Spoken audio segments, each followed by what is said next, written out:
The most devastating betrayals often come from those we trust completely, those who promise to cherish and protect us until death do us part. I'm sorry, Mrs. Rivera. Your test results are positive for HIV. The doctor's words hung in the sterile examination room as Elena's world collapsed around her. Her hand instinctively moved to her swollen belly, where her unborn son, their precious Mateo, grew within her. The pregnancy that should have been her greatest joy had just become her worst nightmare. There must be a mistake, Elena whispered, her voice breaking. I've only been with my husband. We've been married for 5 years. The doctor's eyes filled with compassion as she leaned forward. Mrs. Rivera, I recommend you have a serious conversation with your husband. These results don't lie. What if the person who vowed to protect you is secretly destroying you? What if every kiss, every tender moment, every promise of forever was built on a foundation of lethal deception? Have you ever trusted someone completely, only to discover they've been hiding something devastating? That gut-wrenching moment when reality shifts and the person you thought you knew becomes a stranger before your eyes? For 28-year-old Elena Morales Rivera, that moment came in a doctor's office in San Antonio, Texas. A dedicated primary school teacher, beloved by students and colleagues alike, Elena had what many would call the perfect life. Her husband, Alejandro Alex Rivera, was charming, successful, and apparently devoted. Their home in a tight-knit Latino community represented everything Elena had ever wanted: family, stability, and love. But beneath Alex's mask of devotion lurked a deadly secret. A secret he kept even as he watched his pregnant wife grow increasingly ill. A secret that would eventually lead to blood-stained floors and a community left reeling in shock. The betrayal Elena suffered goes beyond infidelity. It reaches into the realm of calculated cruelty that few can comprehend. How could someone knowingly expose their spouse, the mother of their unborn child, to a life-threatening virus? And what happens when that victim decides she won't remain silent? This is a story about the ultimate betrayal of trust, about control disguised as love, and about how cultural expectations of family honor can trap victims in dangerous situations. Before we continue, if you value stories that might one day save your life or the life of someone you love, take a moment to like this video and subscribe to Mr. Body Crime. Your support allows us to keep bringing you these crucial narratives that reveal the warning signs we all need to recognize. Now, let's return to Elena's story, a tale of deception that began long before that fateful doctor's appointment. Elena Morales Rivera's mornings began at dawn in her cozy San Antonio home. The neighborhood was alive with the sense of fresh conchas and tortillas from nearby bakeries, while mariachi music often drifted through open windows on warm evenings. Her modest house, with its small garden of colorful zinnias and marigolds, stood as a testament to the life she had built with careful determination. At Esperanza Elementary School, Elena was known as Ms. Sunshine to her second-grade students. Her classroom walls displayed children's artwork alongside cultural celebrations: Dia de los Muertos, Cinco de Mayo, and Christmas posadas. Elena brought her heritage into her teaching, sharing stories her abuela had told her, teaching simple Spanish phrases, and helping her diverse students appreciate the rich culture that surrounded them. My students need to see themselves in their education, Elena often said during parent-teacher conferences. When children feel connected to their learning, they thrive. Her fellow teachers admired her patience and creativity. Principal Martinez regularly invited other educators to observe Elena's classroom management techniques.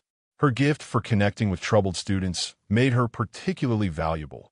Some children who refused to speak elsewhere would whisper their secrets to Ms. Rivera. Home life appeared equally blessed. Alejandro Rivera had swept Elena off her feet 6 years earlier at a friend quinceañera. With his confident smile, immaculate suits, and genuine interest in her passions, Alex represented everything Elena had been taught to value: strength, ambition, family devotion, and respect for tradition. "You're lucky," Elena's mother would say. "A man who brings flowers for no reason and remembers your favorite songs. These are rare treasures. As one of the top real estate agents at his firm, Alex provided well. Their modest home was always impeccably maintained. He insisted on driving Elena to medical appointments, attended church beside her every Sunday, and charmed her extended family at weekend gatherings with his guitar playing and storytelling. The pregnancy announcement had been a community celebration. Elena's students made cards with baby footprints. Neighbors brought over crocheted blankets and traditional remedies for morning sickness. The couple transformed their spare bedroom into a nursery with sky blue walls and constellations painted on the ceiling. Mateo will be a dreamer, Alex declared while assembling the crib. A future astronaut, perhaps. Yet occasionally, Elena noticed small inconsistencies in Alex's behavior. Late nights explained away by client emergencies, unexplained absences, and phone calls he would take in hushed tones on their back porch. When questioned, his explanations came too smoothly, too perfectly crafted. Sometimes his eyes would flash with momentary irritation before his practiced smile returned. "Trust me, mi amor," he would say, kissing her forehead. "Everything I do is for our family."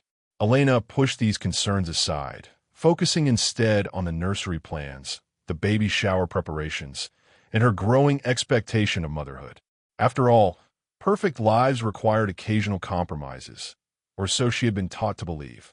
The changes in Elena's health began subtly during her second trimester. At first, the fatigue seemed normal. Every pregnancy book mentioned exhaustion as common. When persistent fevers joined the fatigue, Elena blamed San Antonio's summer heat. The unexplained weight loss despite her growing belly concerned her, but online forums suggested some women experienced different symptoms with each pregnancy. "Just drink more water," her mother advised. "My pregnancy with you was difficult too." By week 28, Elena could no longer ignore her body's warnings. After nearly fainting while writing on a classroom whiteboard, the school nurse insisted she see her doctor immediately. "I can't miss more work," Elena protested weakly. "Your students need you healthy," the nurse countered, already dialing Elena's doctor. Dr. Sofia Reyes had been Elena's physician since college. Her office, with its soft blue walls and gentle lighting, usually felt comforting. But on that Tuesday afternoon, Elena sat shivering on the examination table despite the warm September day. "Your symptoms concern me," Dr. Reyes said after a thorough examination. "I'd like to run additional blood tests beyond the standard pregnancy panel." "Is the baby okay?" Elena asked, her voice small. "His heartbeat is strong," Dr. Reyes assured her. "But we need to understand why you're experiencing these symptoms." 3 days later, Elena returned alone for her results. Alex had a last-minute closing that couldn't be rescheduled. At least that's what he told her. Dr. Reyes entered the room with a folder clutched tightly in her hands, her usual warm smile replaced by professional composure. Elena knew immediately something was terribly wrong.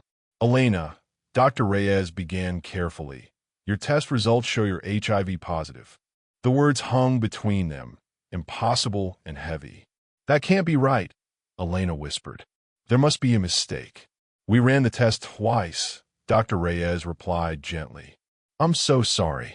Elena's mind raced through disjointed thoughts. HIV? Impossible.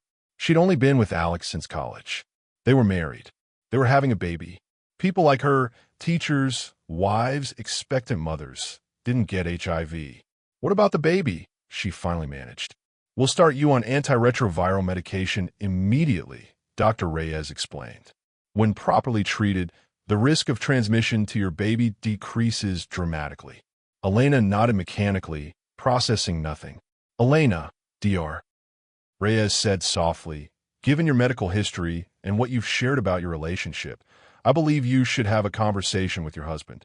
The implication crystallized slowly, then all at once. Alex, her perfect husband, the only possible source.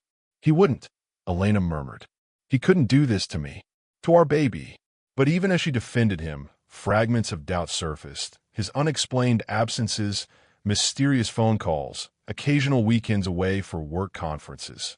Elena left the office clutching prescription papers and informational pamphlets, her feet somehow carrying her to her car despite her numb mind.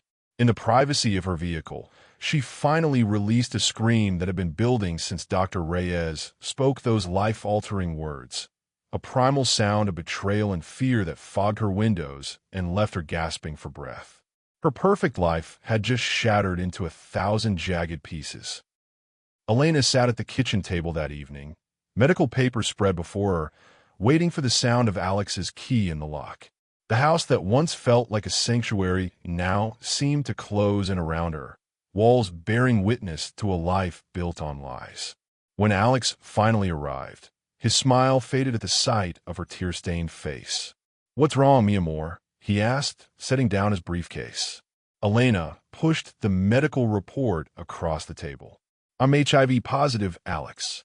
His expression shifted through surprise, confusion, then settled into something harder to read. He picked up the paper, studying it with furrowed brows. "There must be a mistake," he said finally. "They ran the test twice." "How could this happen?" he asked, voice carefully measured. "That's what I'm asking you," Elena replied, her voice steady despite her trembling hands.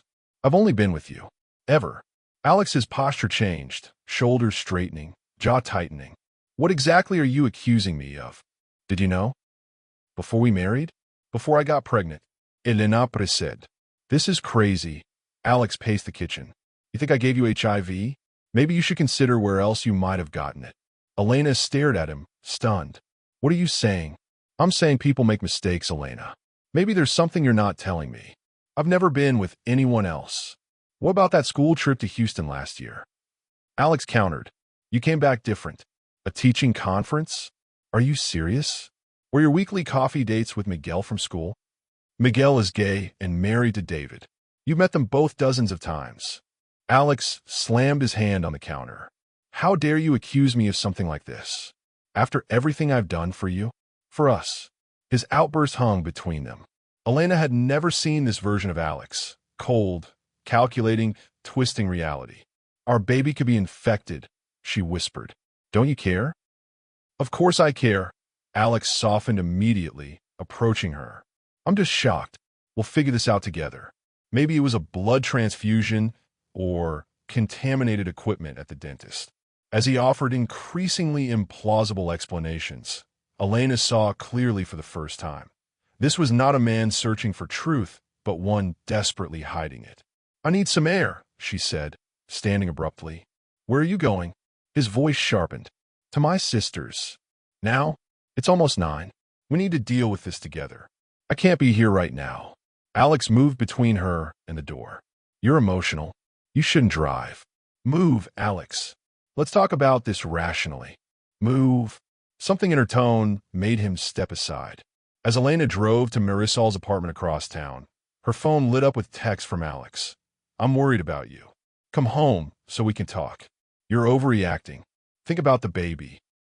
Marisol answered the door in pajamas, one look at Elena's face telling her everything she needed to know. "He did something, didn't he?" she asked, pulling her sister inside. That night, as Elena poured out the whole story, Marisol's expression darkened with recognition. "This sounds like Jorge," she said, referencing her manipulative ex-boyfriend. "Turning accusations around, making you question your reality." "I don't know what's true anymore," Elena admitted. "I do," Marisol said firmly. "And we're going to figure this out together. If you've ever experienced someone turning your concerns back on you or making you question your own memories, share your thoughts in the comments. Recognizing manipulation tactics is the first step toward breaking free from toxic relationships. 3 days after the confrontation, Elena returned home determined to find answers. Alex had been calling incessantly, alternating between apologies and accusations. Now, while he attended an open house across town, she searched their bedroom methodically. Nothing in his nightstand, nothing under the mattress.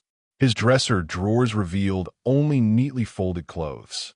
The bathroom cabinets contained typical toiletries and her prenatal vitamins. Elena was about to give up when she noticed the slightly uneven edge of his home office desk, a custom piece Alex had insisted on assembling himself. Her fingers found a small latch hidden beneath the desktop. When pressed, a narrow drawer slid open, revealing several orange prescription bottles clustered together. Elena's hands shook as she examined them.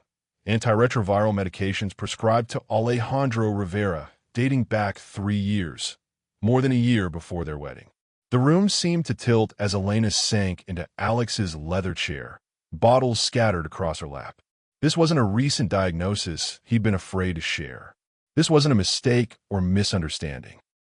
Alex had known he was HIV positive before proposing, before their wedding night, before suggesting they start a family. He had knowingly exposed her and their unborn child to a life-threatening virus. When confronted with the evidence that evening, Alex's denials crumbled. His confession emerged in fragments between tears that Elena couldn't tell were genuine or calculated. "I was afraid of losing you," he said, kneeling before her. The doctor said with medication, the risk of transmission was minimal. "Minimal isn't zero," Elena whispered. "You gambled with my life, with our baby's life. I convinced myself it would be fine, that telling you would only cause unnecessary worry." "Unnecessary?" Elena's voice rose. "You think my consent was unnecessary?" "I plan to tell you eventually," Alex insisted, reaching for her hand. She pulled away. "After what? After you infected me? After our baby was born? When exactly was the right time in your mind?" As days passed, Elena's physical condition worsened despite starting treatment. Morning sickness combined with medication side effects left her barely able to eat. Dark circles formed beneath her eyes as sleep evaded her. At school, she requested medical leave, unable to maintain her usual energy with her second graders. Word spread throughout their close-knit community. Elena hadn't intended to share the truth, but rumors multiplied after her sudden absence from teaching. The community's reaction split along generational lines. Older members whispered about keeping family matters private, about the importance of marriage vows in sickness and in health. Some suggested Elena should focus on healing her family rather than exposing private struggles. "Your grandmother would never have discussed such things publicly," Elena's mother scolded during a tense visit. "Family honor must be protected." "What about my honor?" Elena countered. "What about Mateo's right to be born healthy?" Younger friends rallied around Elena with fierce support. Former students' parents dropped off home-cooked meals. Her teaching colleagues organized a schedule to drive her to medical appointments. Marisol became her unwavering advocate, moving temporarily into Elena's guest room when Elena finally asked Alex to leave. "In our culture, we're taught that family comes first," Marisol told Elena one evening as they sat on the porch swing. "But what many don't understand is that sometimes protecting yourself is the only way to truly protect your family." Elena placed her hand over her growing belly, feeling Mateo's kicks against her palm. "I won't let cultural expectations force me to accept betrayal," she said quietly. "Our son deserves to see his mother stand up for herself." Alex refused to accept the separation. What began as daily text messages checking on Elena's health evolved into something more invasive. He appeared at her medical appointments uninvited, claiming concern for his child. He installed a home security system for her protection while she was visiting her parents, cameras that sent alerts to his phone. "I just worry about you both," he explained, his voice gentle but his eyes cold when she objected. When Elena's friends visited, Alex would often arrive unexpectedly.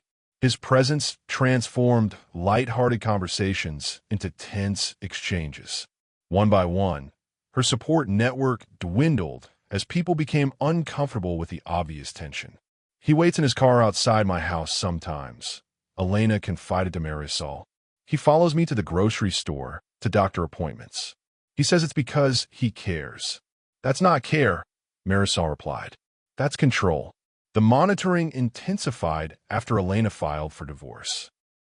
Alex began calling her principal, claiming Elena was mentally unstable due to pregnancy hormones. He contacted her doctor directly, insisting he needed updates on her condition. He showed up at her church, sitting 2 rows behind her, watching. When Elena changed her phone number, flowers arrived at her door with notes recounting details of her day, where she'd gone, who she'd met. The message was clear. He was always watching. You can't leave, he told her during a confrontation on her doorstep. We're family. Think about our cultural values. Think about what people will say.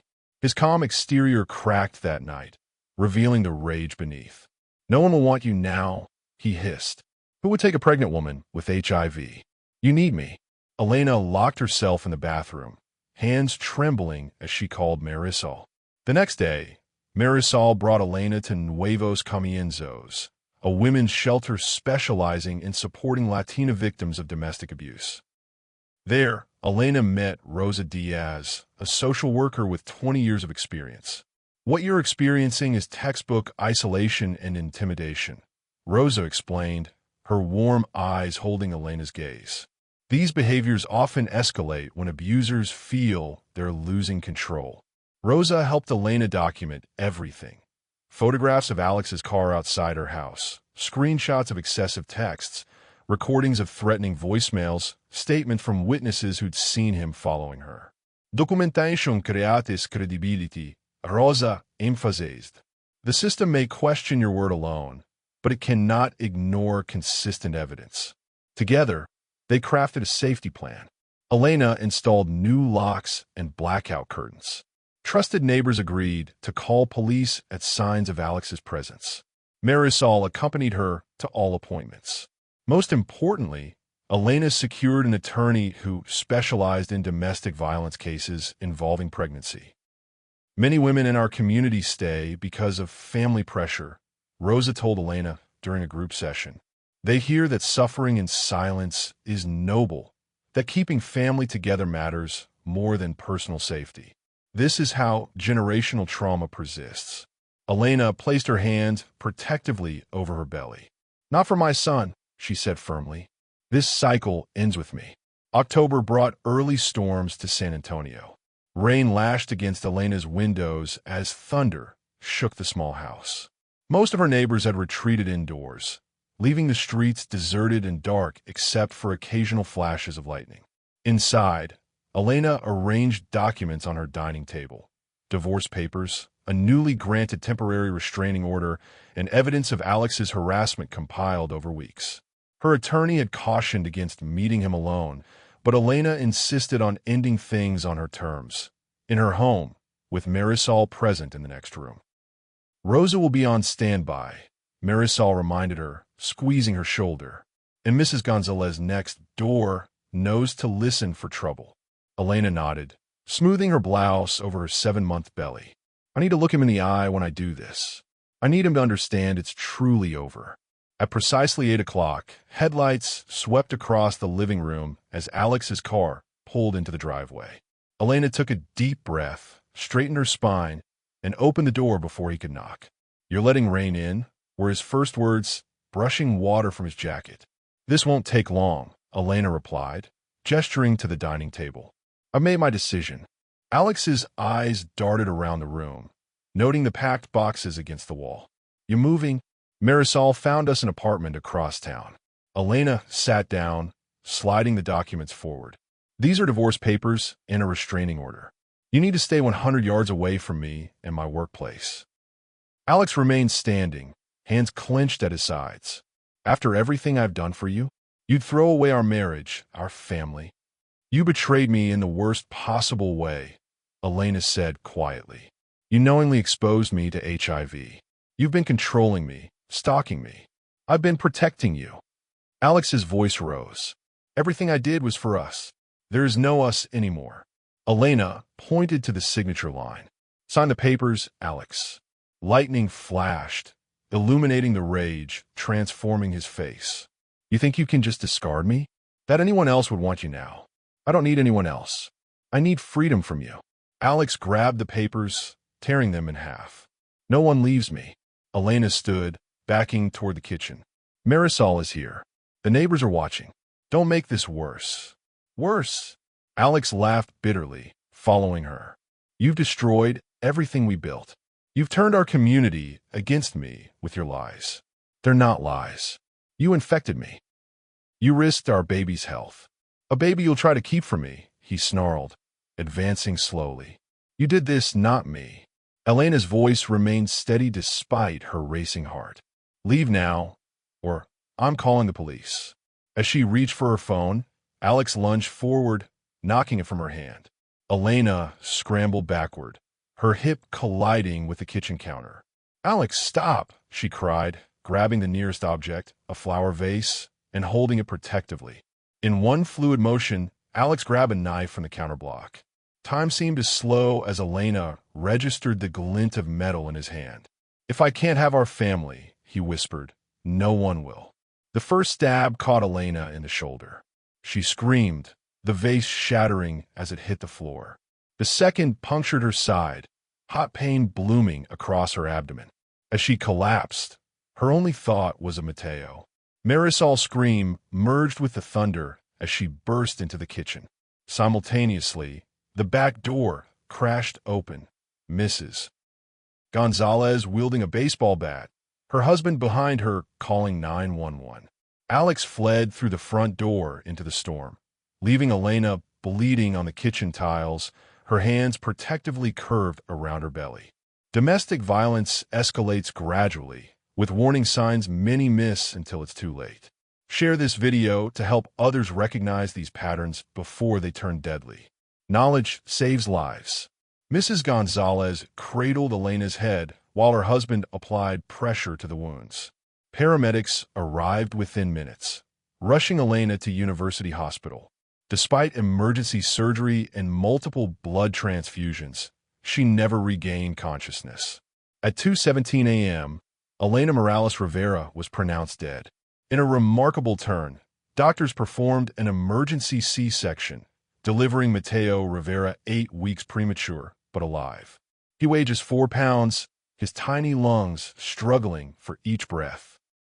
The medical team placed him in intensive care, where he fought with the same determination his mother had shown in her final weeks. He tested negative for HIV, the neonatologist told Marisol 3 days later. Elena's medication protected him. While Mateo battled in the NICU, police launched a manhunt for Alejandro. They found him 48 hours later at a motel near the Mexican border, his car packed with cash and false identification. He surrendered without resistance, his only words upon arrest: "How is my son?" The trial began 6 months later. The courtroom filled daily with Elena's supporters, her students' parents wearing buttons with her photo, her colleagues carrying white roses, community members who had never known her but felt connected to her story. On the prosecution's side sat Marisol, holding 8-month-old Mateo, now thriving under her guardianship. The evidence was overwhelming. Alex's hidden HIV medication, his fingerprints on the murder weapon, recordings of his threats, witness testimony about his controlling behavior. The prosecution methodically built a case revealing the calculated nature of his deception and the deliberate escalation of his control. Alex's defense attempted to portray him as a man overwhelmed by his diagnosis, afraid of rejection, acting in desperate passion rather than with intent. The strategy collapsed when prosecutors revealed emails to his doctor acknowledging he understood the risks of transmission, but chose not to disclose his status to Elena. After just 6 hours of deliberation, the jury returned with a guilty verdict for second-degree murder. The judge, a stern woman with 30 years on the bench, addressed Alex directly during sentencing. "Mr. Rivera, you betrayed the fundamental trust upon which marriage is built. You deliberately endangered the health of your wife and unborn child. When your deception was exposed, you responded not with remorse, but with escalating control and ultimately deadly violence. I sentence you to life imprisonment with the possibility of parole after 40 years. The case became a catalyst for change throughout San Antonio. The district attorney's office established a specialized unit for domestic violence cases affecting pregnant women. Local clinics developed protocols for safely notifying partners potentially exposed to HIV. Most significantly, community leaders from churches, schools, and cultural organizations united to confront the silence that often surrounded domestic abuse. Pastor Jimenez, who had once counseled troubled couples to prioritize saving their marriages, now stood before his congregation emphasizing safety above all else. Our cultural values of family loyalty are beautiful, he acknowledged, but they were never meant to become chains binding victims to their abusers. Legacy and lessons. 1 year after Elena's death, Marisol stood before a crowd gathered in the community center, a toddling Mateo balanced on her hip. Behind her hung a banner displaying a sunflower logo and the words, Elena's voice, breaking the silence. My sister couldn't save herself, Marisol addressed the audience, but her story can save others. With settlement money from the lawsuit against Alex's real estate firm, which had received complaints about his behavior toward female clients, yet kept him employed, Marisol established a nonprofit organization dedicated to 3 missions: providing culturally sensitive support for domestic violence survivors, educating communities about HIV disclosure and prevention, and advocating for legal reforms to protect vulnerable individuals. Elena's voice partnered with local clinics to offer free HIV testing, counseling, and medication assistance. Their bilingual workshops reached previously underserved communities, breaking down stigma and building understanding. Their legal aid program helped victims navigate restraining orders, custody battles, and divorce proceedings with dignity. The organization became a model for similar programs across Texas. Within 5 years, they had assisted over 2,000 women and children escaping dangerous situations. Many from cultural backgrounds were seeking outside help had historically been discouraged. Meanwhile, Mateo grew into a bright, compassionate child under Marisol's loving care. Each year on Elena's birthday, they planted sunflowers in their garden. Elena's favorite flower. Faces always turned toward the light. Your mama was the bravest person I've ever known, Marisol would tell him, showing photos of Elena laughing in fields of yellow blooms. She protected you until her last breath. By age 7, Mateo understood enough to ask questions about his mother and father. Marisol answered honestly but age-appropriately, emphasizing that love should never hurt, control, or frighten. The lesson took root in him, evident in his kindness toward classmates and his instinctive defense of those being bullied. Elena's case transformed how San Antonio's institutions approached domestic violence. Police officers received specialized training in recognizing control patterns before they escalated to violence. Healthcare providers implemented protocols to safely inform partners about HIV exposure while protecting vulnerable patients from potential retaliation. Perhaps most significantly, the cultural conversation shifted. Traditional values of family loyalty remained strong, but now included discussions about healthy boundaries, consent, and when staying together causes more harm than good. Stories like Elena's need to be told because they save lives. If you know someone who might benefit from these warnings, please subscribe and share this channel. Recognition of these patterns could be the difference between life and death for someone you love. The most dangerous predators often hide behind vows of protection. They build walls of isolation brick by brick, disguising control as care and manipulation as love. Elena's story reminds us that betrayal can wear the mask of devotion. Truth, however painful, brings freedom. Elena's courage to confront her reality ultimately saved her son and sparked change that protected countless others. Though she lost her life, her legacy lives on in every person who recognizes the warning signs before violence escalates. If you see yourself in this story, if someone monitors your movements, isolates you from loved ones, turns your concerns back on you, or makes you question your own reality, know that help exists. National Domestic Violence Hotline, 1-800-799-7233. Text START to 88788. Both operate 24/7 with trained advocates ready to listen without judgment. Remember Elena's question from the beginning. What if the person who vowed to protect you is secretly destroying you? The answer lies not in suffering silently, but in recognizing the truth and reaching for help. One conversation could save your life. One shared video could save someone else's. The power to break cycles of abuse begins with awareness.